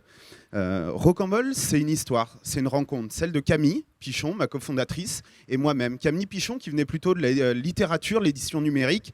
Moi, plutôt de la finance et de la tech. Et on s'est rencontrés autour des conférences blockchain, donc rien à voir jusque-là, avec une envie commune, c'était de créer la boîte de nos rêves. Donc pour Camille, plutôt une boîte dans l'édition digitale, moi une boîte plutôt mass market, consumer. Et il y a un chiffre qui a scellé notre destin. 69% des Français veulent lire plus. Et c'est un peu ce que j'appelle l'effet 1er janvier. Vous commencez l'année en vous disant « je veux lire un livre par mois, 2 livres par semaine », un peu comme arrêter la clope ou courir plus souvent. Et on s'est dit « mais c'est incroyable, il y a un usage qui est énorme à aller craquer ». Et pour aller le craquer, on va utiliser ce qui s'est passé dans la vidéo et la musique, le streaming. Mais cette fois, on ne va pas adapter le support physique, le livre, en support numérique, mais on va créer du contenu digital natif. Donc l'aventure a commencé comme ça, mais au début, on nous a pris pour des fous. Les deux petits Frenchies qui veulent arriver sur le territoire bien gardé des US pour créer un géant de l'entertainment. Et ils n'avaient peut-être pas tort, mais l'avenir nous dira qu'on avait peut-être raison. On nous disait qu'il faudrait commencer dans la Silicon Valley ou avec 5 millions de dollars ou même les deux. Et aujourd'hui, en fait, en un an, on est allé craquer cet usage. On est passé de 2000 épisodes lus par mois à plus de 100 000 le mois dernier. Derrière ça, en fait, il y a une secret sauce, c'est le format série. Puisque notre but est d'adapter le contenu au contenant, donc aux smartphones, aux tablettes, aux ordinateurs. Et pour ça, on se repose sur un format série qui permet de splitter une histoire en épisodes et donc de vous procurer la même expérience que lire un article de presse, un post-médium. Et pour maîtriser ce format, qui est très particulier, qui est très nouveau, alors même si pour certains c'est le renouveau du roman feuilleton et pour d'autres le Netflix de la lecture, ça dépend des générations, on s'est inspiré en fait d'Hollywood en termes de dramaturgie et de l'Asie en termes de production de contenu, notamment avec les mangas, pour créer une grande première en Europe, une fabrique qui s'inspire en fait de ces meilleurs des deux mondes. On a 35 auteurs et scénaristes en résidence qui produisent pour nous des séries qui sont donc 100% originales, à lire par épisode de 5 minutes, 100% exclusives et de très haute qualité. La cerise sur le gâteau, c'est que nous avons également 100% de la propriété intellectuelle de notre catalogue, ce qui est complètement unique. Donc aujourd'hui, on est arrivé à un moment où on doit industrialiser cette croissance, parce que d'une part, l'usage explose, mais d'autre part, il y a un ensemble de signaux verts. Des talents qui collaborent avec nous, des grands auteurs, Jacques Expert, Elisabeth Reynaud, des personnalités publiques, Bruno Ménard, chef 3 étoiles, Emmanuel Macron, le dernier film à Dieu les cons d'Albert Dupontel, le making-of et sur Rocambole de l'idée au César, des grands sportifs, Dimitri Ashvili, Alex Alétru. Donc ces talents, c'est une caractéristique de l'entertainment qui est un marché de l'offre et donc séduire des grands de ce monde pour produire du contenu exclusif avec nous. Il y a aussi le B2B qui se réveille maintenant depuis 3 mois sans rien faire. On a du contenu compte visibilité dans le 20 minutes national, vous retrouverez un épisode tous les jours. Vous avez également des partenariats structurants, par exemple Mythique, L'Oréal nous ont payé pour produire des histoires.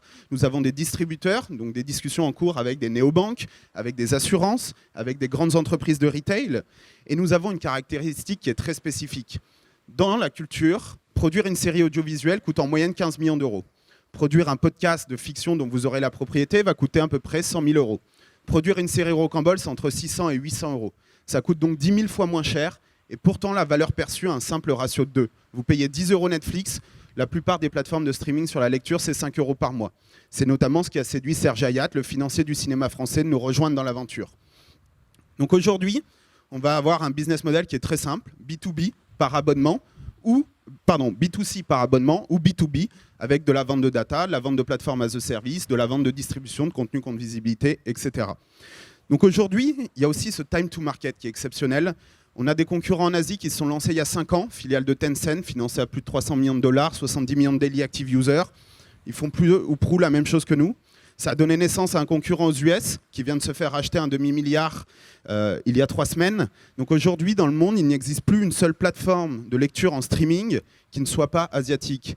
Et c'est là où la question n'est plus vraiment de se dire est-ce qu'il peut y avoir un géant sur la lecture en streaming, c'est-à-dire un Pins à côté de Spotify, Netflix, mais ce géant, est-ce qu'il sera américain, asiatique ou européen? Et c'est là où le Rocambole rentre en scène. Notre ambition, c'est de devenir la référence sur la lecture en streaming en Europe. Et c'est pour ça que nous avons fait tout ça avec moins de 300 000 euros pour l'instant, avec un premier round de Business Angel en 9 mois, et qu'on lève une seconde levée de fonds de 3 millions d'euros, dont 2,5 millions sont déjà sécurisés auprès de grands fonds d'investissement.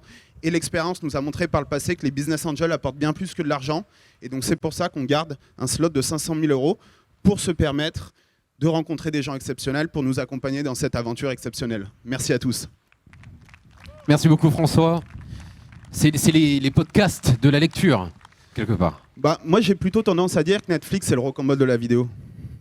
Ah, il faut être comme ça un petit peu prétentieux, ça fait du bien. Ah, un peu taquin, ouais.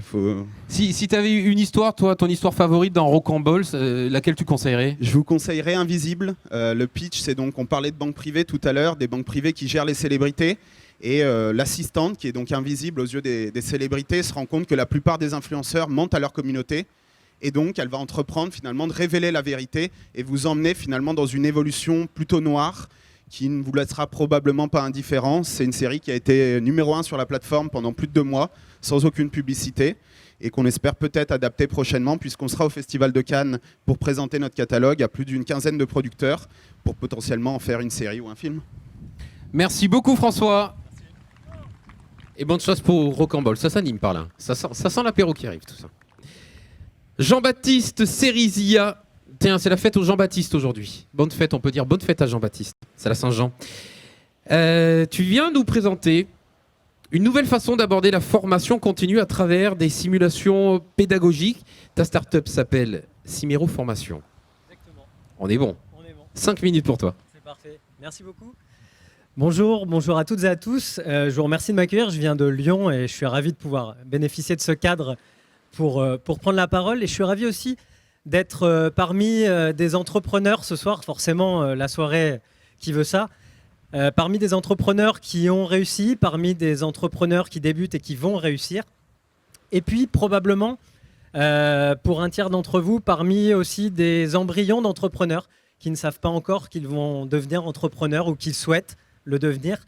Puisque c'est un fait, un tiers des Français rêvent de créer leur entreprise un jour. Nous, chez Siado Partenaires, ça fait 6 ans en fait, qu'on accompagne les entrepreneurs à développer leurs compétences. Alors très souvent au sein d'écoles, depuis 6 ans, c'est plutôt les écoles, les incubateurs. On travaille notamment avec Perpignan Méditerranée et l'incubateur de l'UPVD régulièrement tous les ans. Et puis, fort de cette expérience et puis de cette statistique, un tiers des Français souhaitent ouvrir leur entreprise. On s'est dit finalement, il y a peut-être quelque chose, il y a un endroit où il manque quelque chose. Le moment où on a des personnes qui se posent des questions. J'aimerais entreprendre, mais ça veut dire quoi? C'est quoi le métier d'entrepreneur? C'est quoi les premières étapes pour commencer? J'ai pas encore d'idée, je sais que je veux faire ça, mais je me rends pas trop compte. Et l'idée, c'était de se dire, finalement, ces simulations pédagogiques, on doit pouvoir les adapter pour que tout le monde, le grand public, puisse aussi vivre la vie d'un entrepreneur de manière virtuelle, en se plaçant à la place d'un entrepreneur, en développant une entreprise virtuelle et en apprenant un certain nombre de choses au fur et à mesure de son apprentissage, de sa formation continue, pour pouvoir finalement à la fin se dire « Ok, je me sens prêt, je vois ce que c'est, j'ai envie de me lancer ». Ou éventuellement, non, c'est pas pour moi. Parce que c'est aussi quelque part accompagner des entrepreneurs que de leur permettre de se dire « c'est pas encore le moment ». Faut savoir des fois le dire. Et donc, fort de ces 6 années d'expérience, plutôt sur un marché B2B, comme je vous le disais, les écoles, les incubateurs, on s'est lancé donc avec cette nouvelle activité qui s'appelle Simero Formation, plutôt destinée au B2C, aux entrepreneurs potentiels, en tout cas au grand public qui souhaite se former, et avec un avantage puisqu'on raisonne comme un organisme de formation depuis toutes ces années. Et vous êtes peut-être au courant, il y a une super réforme de la formation continue qui fait que vous avez quasiment toutes et tous ici un crédit de 500 € tous les ans sur votre compte personnel de formation, utilisable par exemple pour découvrir si vous aimeriez être un entrepreneur et tester l'entrepreneuriat via nos outils. Donc aujourd'hui, on est face à un marché qui représente, alors le CPF c'est à peu près 15 milliards d'euros, mais c'est un tellement gros chiffre qu'on va raisonner plutôt sur le segment que l'on cherche à adresser. On est sur un marché aux alentours de 400 millions d'euros où on adresse finalement des personnes qui sont en train de se poser des questions et qui peuvent avoir des réponses très rapidement en passant par de la pratique et pas en restant sur de la théorie, en ne déboursant pas 1 € de leur épargne personnelle. Tout est financé par ce compte personnel de formation. Donc aujourd'hui, on en est à ce stade.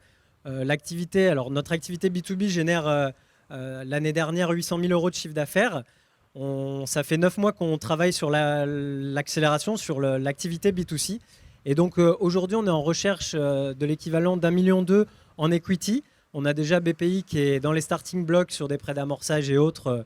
Je pense que grand nombre d'entre vous connaissez les mécaniques qu'il y a derrière.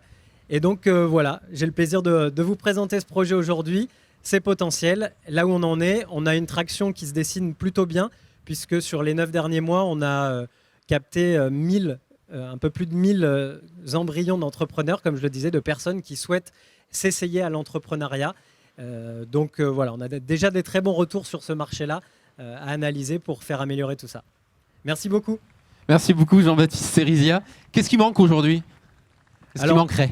Aujourd'hui, il manque une partie tech d'adaptation de nos outils qui était prévue pour le B2B, puisque les entrepreneurs, je dirais que le grand public entrepreneur veut entreprendre dans plein de sujets, donc il faut qu'on adapte les outils, qu'on développe le catalogue, et puis une grande partie de marketing, puisqu'aujourd'hui on a pas mal de KPI qui nous montrent l'époque business, et donc maintenant il faut être capable de passer à l'échelle de ce que représente un marché de 30 millions de personnes. Eh bien, il y aura une soirée juste après pour essayer d'aller attraper tout ça. Elle est pas belle cette Méditerranée. C'est magnifique. Hein, ça a quand même une autre gueule que le Rhône, hein, hein French Tech Lyon. Et alors? Ok, j'avoue qu'effectivement, pitcher comme ça devant la mer. T'as pas vu la tête encore? C'est énorme. Oh, on a des crues ici. Ah ouais? Ah ouais, c'est violent. Hein. Je serais peut-être déjà parti. Espérons. Merci beaucoup. Merci beaucoup, merci à toutes et à tous. On peut l'applaudir bien fort. La légende voudrait que Poséidon lui-même ait demandé à Vincent Paravé de créer la start-up Captain Chercheur, une plateforme dans l'air du temps puisque elle vous permet de trouver la pièce nautique d'occasion dont vous avez tant besoin. Bonsoir Vincent. Bonsoir. Manque plus que Jean-Paul Gaultier, on est bon, hein? Pardon. Eh ouais. Sympa la marinière. Merci. Bonsoir à tous, bonsoir à toutes. Comme pour tout le monde, 5 minutes pour pitcher Captain Chercheur. Super. En tout cas, c'est un grand plaisir d'être là ce soir, d'être les pieds dans le sable, au bord de l'eau. C'est comme au bureau. Hein. Nous, on est avec des marinières et on navigue tous les jours. Non, en vrai, on est comme toutes les startups, dans un bureau, derrière un ordinateur. Mais on adore ça parce qu'on est des passionnés. Moi, je suis un ancien responsable de magasin d'équipement pour bateaux et passionné évidemment de voile, skipper, ancien skipper en Grèce et sur d'autres mers. Et j'ai observé une problématique qui était assez forte. Je ne sais pas si vous êtes passionné également de bateaux, d'automobiles, mais souvent quand on est passionné et qu'on veut réparer son jouet, parce que c'est clairement un jouet, et ben on est frustré. Tout à l'heure, j'entendais le sentiment de frustration qu'on pouvait avoir. Et nous, avec Captain Chercheur, on essaye de répondre à cette problématique-là de frustration. Alors, Captain Chercheur a 1 an et demi. Aujourd'hui, on a développé des outils facilitateurs pour les magasins, les professionnels du nautisme dans la recherche de pièces détachées pour bateaux. On propose également aux plaisanciers de les aider à trouver les pièces détachées introuvables. Pour cela, on a mis en place des outils informatiques. On a mis en place un réseau de partenaires, des chantiers, des magasins. La liste est assez longue. On a aussi mis en place un catalogue de pièces introuvables. On pourrait penser aux vieux rétroviseurs de sa MG. Nous, c'est des pièces d'accastillage. On pourrait penser à d'autres éléments de toute passion. Nous, on a aujourd'hui un catalogue de pièces introuvables. On travaille avec des partenaires qui nous accompagnent pour créer ce catalogue-là. Mais ce soir, je suis là pour vous parler d'autre chose. Je suis là pour parler de nos valeurs. En tant que passionné et marin, je suis très proche, nous sommes très proches de la nature. Et nos valeurs aujourd'hui, qu'on veut porter au travers de Captain Chercheur, sont des valeurs écologiques, des valeurs éco-responsables. Aujourd'hui, on est là pour vous présenter la nouvelle plateforme qui s'appelle Poséidon. Poséidon, c'est une plateforme qui accompagne les professionnels du nautisme, les plaisanciers, dans le réemploi de pièces d'occasion, le réemploi de pièces dévalorisées. Quand j'étais en magasin, j'ai pu observer qu'on avait des stocks énormes de pièces qui étaient dévaluées, du stock mort, du stock dévalorisé. Et aujourd'hui, grâce à Poséidon, on aimerait revaloriser ces produits-là en les proposant sur une plateforme. Alors Poséidon permet aux magasins, permet aux professionnels de nautisme de pouvoir prendre des photos facilement de leurs produits, de pouvoir créer des étiquettes de produits, de pouvoir organiser leur stock mort, leur stock d'invendus, et proposer, de mettre en avant au travers de notre plateforme, de nos réseaux sociaux, ces pièces-là. Et au travers de cette plateforme-là, on met en avant le partenariat qu'on a signé avec l'APER. L'APER, c'est l'Association pour la plaisance éco-responsable. C'est un éco-organisme qui a été mandaté par la Fédération des industries nautiques pour organiser ce processus de déconstruction. Et nous, grâce au partenariat qu'on a négocié depuis 1 an et demi, on s'insère dans ce processus de déconstruction, en pouvant prélever les pièces qui étaient vouées être détruites et en pouvant les revaloriser au travers de Poséidon, au travers de nos partenaires, les magasins, les chantiers. Voilà.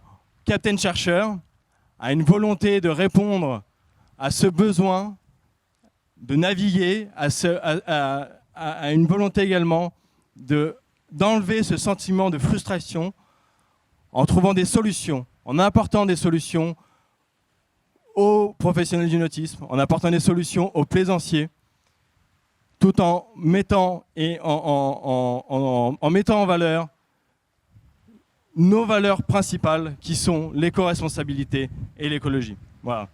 Si vous avez des questions concernant nos activités, nos offres et services, n'hésitez pas, on est là toute la soirée. Merci. Le site internet ? Le site internet, donc c'est www.captainchercheur.com. Et si vous allez sur la boutique en ligne, vous verrez donc cette nouvelle plateforme, poséidon.com. Ouais. Voilà. Sujet d'actualité, hein. Sujet de circonstance même. C'est ça, avec la Méditerranée. Exactement. Merci beaucoup. Merci. Je vais te laisser rejoindre tes camarades, tes collègues de travail avant de pouvoir, d'ici quelques petites minutes, rejoindre le buffet, les boissons et le blabla, tous entre nous pour une soirée sympathique. Ici à Canet-en-Roussillon, cette escale au bord de l'eau est presque terminée.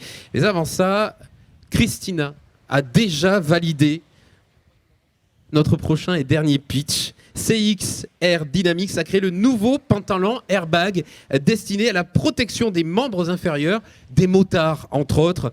On accueille Xavier Bouquillard de Milleret qui vient de Toulouse, la French Tech Toulouse, nous présenter cette fabuleuse invention. Bonsoir Xavier. Merci, bonsoir.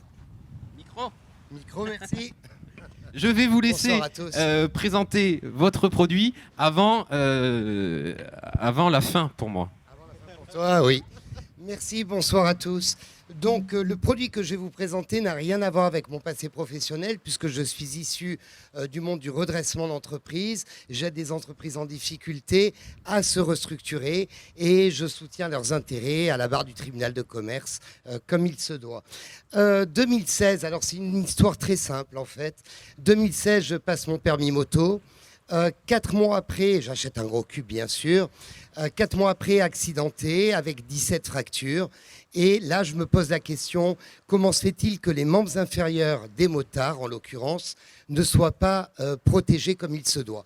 On a bien un casque, des gants qui sont coqués aujourd'hui, le gilet airbag existe, on a des bottes qui protègent effectivement les chevilles et donc la partie basse du corps, mais en dehors du pantalon moto avec des agréments qui sont donnés par le CRIT, rien n'existe en matière d'airbag.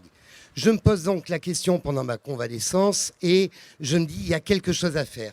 J'ai eu la chance, avant de faire mes études d'économie, droit, finance, de faire un passage à l'école de l'air où je souhaitais être pilote de chasse et où nous étions équipés de pantalons anti-G. Pantalon anti-G que je vous montre ici. Alors, par grande chance, je rentre dedans encore.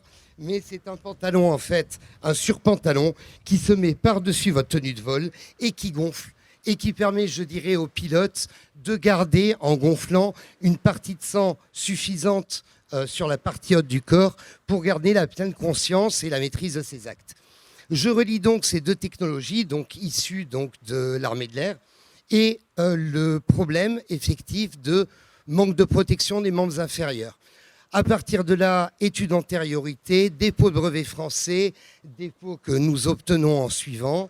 Le brevet européen sera déposé en suivant, puis le brevet international. Et aujourd'hui, la protection des membres inférieurs au moyen de l'airbag est brevetée en partant du Canada et en allant jusqu'au Japon.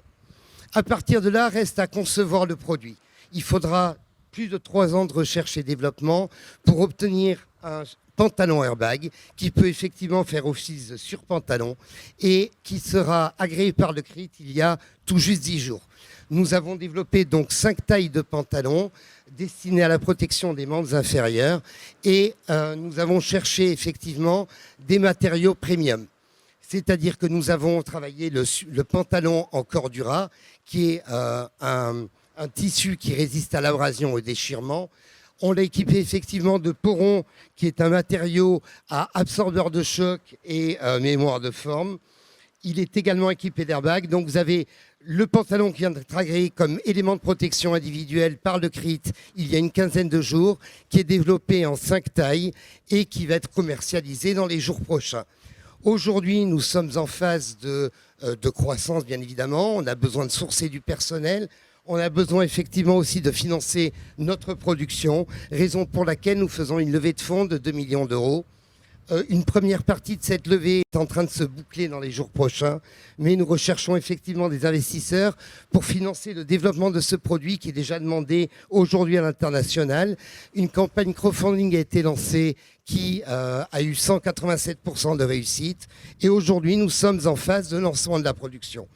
Ce pantalon, je crois qu'il n'y a rien de mieux que de vous dire qu'on va vous le déclencher sur scène. Non. Ça sera idéal. Et vous verrez, d'ailleurs avec notre animateur, non. mais si. Non. Alors aujourd'hui, c'est un produit qui est mécanique, qui a une demande effectivement auprès de la police nationale et de la gendarmerie. Nous lançons un développement pour le prototype électronique qui permettrait effectivement d'attaquer non seulement les marchés de la moto, mais également celui de l'équitation, du ski et des activités dangereuses. Nous allons donc vous le déclencher. Mais oui, on va vous le déclencher devant vous, sur moi. Voilà, très bien. Ça fait très Pierre Bellemare quand même. Hein. Et un côté M6 boutique. En plus, je viens de tester. C'est sûr, c'est pas dangereux. Absolument pas. Non, c'est pas plus dangereux qu'un accident, ça serait con quand Non, même. non, tu as déjà D'accord. des enfants, c'est bon. J'ai pas d'enfants, non. Non, c'est Et embêtant. j'aimerais en avoir par contre. Donc éventuellement, Tu peux si y ça aller, pouvait tu peux y conserver. aller. Donc ce pantalon, en fait, l'avantage, souvent le motard se pose la question, j'ai une activité toute la journée, si je mets mon pantalon moto, je vais devoir le porter toute la journée, et hésite et va partir par exemple en moto en jean sans être protégé. Il peut s'employer comme pantalon, il est breveté, mais également comme surpantalon, il est agréé également, et il vous permet, si vous voulez, en l'enfilant, d'être protégé. Lorsque vous avez terminé votre activité, vous arrivez sur votre lieu d'activité avec votre surpantalon, eh bien, vous l'enlevez, vous le roulez dans le casque et vous avez votre activité dans une tenue normale. Une fois le déclenchement réalisé, vous n'avez qu'à enlever la cartouche, le pantalon se vide, vous rebranchez une nouvelle cartouche, vous armez le percuteur et vous pouvez repartir en moto. On est presque prêt. Pour ça que je suis pas motard. Hein. C'est le moment sympa de la soirée, hein, profitez-en. Et puis je vais apprendre que je suis gros tant qu'on y est. Non, j'ai rien dans les poches. Il me fait peur, ça fait 4 fois qu'il me demande si j'ai un peu un truc dans les poches. Pas dans les poches. Donc en fait, il s'adapte parfaitement. 5 tailles, des sangles de réglage sur les côtés qui permettent de l'ajuster effectivement. C'est un pantalon qui est souple, qui est confortable. Vous avez une boucle, donc un leash, si vous voulez, vous avez ce leash qui est relié à la moto, donc la partie qui est reliée au cadre, et un leash qui est ici, qui effectivement se met, qui est magnétique, donc qui se met très simplement. Hop, toc toc. Et ça fait une grosse explosion ou pas? Absolument pas. Voilà, nous avons le leash, et on va imaginer, alors, il faut quand même savoir que lorsque nous avons fait les tests au CRIT et qu'il a été agréé, aujourd'hui un gilet airbag qui a la moitié de volume du pantalon airbag déclenche, alors la norme européenne c'est moins de 200 millisecondes. Aujourd'hui nous avons les performances des meilleurs gilets airbag avec le double de volume, nous déclenchons en 90 millisecondes. Ce qui veut dire qu'un motard qui percute une voiture se retrouve au moment du choc avec une protection optimale. Est-ce que nous sommes prêts? Tu te sens bien, Loïc? T'as plus envie? En fait, le pire, c'est de pas savoir ce qui va se passer. Je Alors, sais pas à quoi m'attendre. Le pantalon, Est-ce que si ça vous voulez, explose? il y a 3 zones. Il y a 2 genouillères qui s'adaptent. Nous avons effectivement un airbag qui déclenche sur la partie extérieure et qui va déclencher derrière au niveau du sacrum et du coccyx pour protéger et compléter le gilet airbag. Mais je vais passer une bonne soirée, je dirais pas de. Tout à fait. Tout à fait, d'accord. Est-ce que tu es prêt? Est-ce que je vais. Non, tout va aller bien. Non, tout va aller d'accord, bien. bon, ça va se passer. Alors, on va imaginer que tu es en moto et que d'un seul coup, un véhicule te coupe la route comme ça m'est arrivé et que tu vas le percuter. Mais tu n'as pas envie de voir tes jambes fracturées. On est prêt? Pour ça. Exactement. Par La contre, blague. vous pouvez taper. Nous avons une protection optimale. Et si vous voulez, au niveau du coccyx, vous avez effectivement la T'as même lu ce protection. cul, hein? Ouais, sérieux? Ça va, ça fait plus Ensuite, peur bien que... évidemment, vous voulez repartir, Ouais, il suffit alors simplement d'ouvrir de dévisser la cartouche qui est effectivement gelée puisqu'elle a injecté C'est froid, ouais. un certain Ouais, ouais, volume, c'est c'est très froid. assez froid. On laisse le pantalon se décharger, on va réarmer le percuteur, on met une nouvelle cartouche et on est prêt à repartir. Et ce pantalon vous est proposé pour la modique somme de... Alors, on a fait notre possible pour être à moins de 500 €, on y est arrivé. Bien joué. 490 €. Et puis ça donne un style. Non, oui, c'est je vrai. crois qu'il est assez C'est pas esthétique. mal. Hein, c'est pas mal. Merci beaucoup, messieurs. 30 secondes de plus pour pitcher, le temps qu'on me débarrasse du pantalon. Alors, il est très facile. Alors, en 10 secondes, vous le mettez, en 10 secondes, vous l'enlevez. Hein. Vas-y. Oui. Donc, effectivement, il s'enlève, il se roule dans votre casque et vous pouvez pratiquer votre activité régulière. Aller en boîte de nuit, par exemple, en tenue de Combien jean. d'années de recherche et développement 4 ans, presque. 4 ans quand même. Oui. Et 4 c'est ans. sur le marché ou pas? Eh bien, il arrive sur le marché, Il arrive sur le il a marché. été certifié, on lance Merci. la production. C'est fantastique. La sensation n'est pas si terrible que ça. Et donc, Non. ça protège vraiment Ça protège des chocs vraiment. quand on tombe Exactement. sur le sol. Bah, c'est super. Bah, grâce à ça, je me mettrai peut-être Ça à la m'a fait. moto. Merci beaucoup, messieurs. Je reprends mes petites Donc, fiches. c'est XR Dynamics. On peut les applaudir. Merci. S'il vous plaît. CXR Dynamics France pour la French Tech Toulouse. Toulousaine. Bah, avec grand plaisir. Merci beaucoup. Merci beaucoup de nous avoir invités. On est vraiment super content d'être là ce soir. En plus, le cadre, il est vraiment plus que merveilleux. Ah ben c'est les Pyrénées-Orientales quand même. Oui, c'est vrai. Ma copine, elle m'a dit, tu travailles ce soir? Oui, oui, on va au bureau. Elle était jalouse. C'est compliqué, c'est pas évident. Hein. Vous voyez ce qu'on vit quand même au quotidien. Je vais appeler Laurent Goss sur scène. C'est bon. Pour les ultimes remerciements. Merci beaucoup. Merci beaucoup, merci à vous. La soirée va bientôt commencer. Laurent, impressionné ou pas? Ouais, moi je suis impressionné. Enfin, je suis impressionné, je suis super content. Et en 2 minutes, vous avez envie de prendre l'apéro, mais je crois qu'on a lancé cette aventure à plusieurs de la French Tech à Perpignan. Et il y avait Éric Boirier, il y avait Pascal Lambert, il y avait Pierre Roca, il y avait Christine Ray, il y avait Emmanuel Stern, il y avait Nicolas Gus, il y en avait beaucoup. Il y avait toute l'équipe, Hélène, de l'agence de développement. Il y avait Hélène, il y avait Marie, Leslie, Nathalie, et les chambres consulaires, hein, Patrick, Robert et Bernard Foucault qui n'est pas là. Et on a lancé ça et je pense que pendant longtemps, on nous a appris que ce n'était pas possible, que Perpignan, on ne pouvait pas le faire. Alors on a fait des missions, on est allé à Las Vegas, à Emmanuel, on y est allé. On a fait parler de Perpignan, on a trouvé avec Flipper des récompenses, on a trouvé avec Basmi des récompenses, on a trouvé avec Hello My Bot et Xavier des récompenses et des entreprises. On s'est battu pour avoir la French Tech. Hélène, on est allé à Paris. On a attendu longtemps pour qu'ils nous reçoivent, hein, mais bon, on avait peur de rater le train pour rentrer, mais ils nous ont reçus.